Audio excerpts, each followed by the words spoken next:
జమ్మూ కాశ్మీర్ లో పెళ్లి కొడుకుల కష్టాలు మామూలుగా లేవు. క్లౌడ్ బరస్ట్ తో రాంబన్ జిల్లా అతలాకుతలం కాగా కొండచెరలు విరిగిపడి రహదారులు ధ్వంసమయ్యాయి. దీంతో చాలా ప్రాంతాలకు రాకపోకలు నిలిచిపోయాయి. సహాయక చర్యలు జరుగుతున్నా వర్షాలకు అంతరాయం ఏర్పడుతోంది.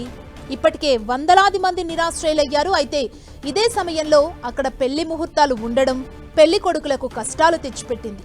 ఆకస్మిక వరదలు కొండచెరలు విరిగిపడటంతో రాంబన్ జిల్లాకు చేరుకునే మార్గాలన్నీ దాదాపు ధ్వంసమయ్యాయి. దీంతో మిగతా ప్రాంతాల నుంచి రాంబన్లోని పలు ప్రాంతాలకు వాహనాల రాకపోకలు నిలిచిపోయాయి. అయితే పెళ్లి కొడుకులు వివాహ వేదికను చేరుకునేందుకు పాదయాత్ర తప్పడం లేదు.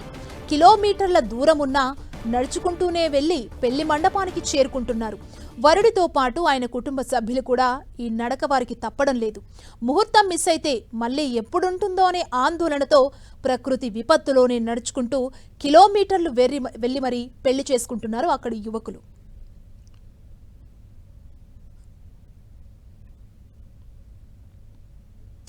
జమ్మూ కాశ్మీర్లో కుండపోత వర్షాలు బీభత్సం సృష్టిస్తున్నాయి. 2 రోజులుగా ఆగకుండా కురుస్తున్న వానల కారణంగా పలు నివాసాలు, దుకాణాలు, రహదారులు ధ్వంసమయ్యాయి. రాంబన్ జిల్లాలోని సిరిబాగ్నా గ్రామంలో కుండపోత వర్షానికి సంభవించిన ఆకస్మిక వరదలో చిక్కుకొని 3 మరణించారు.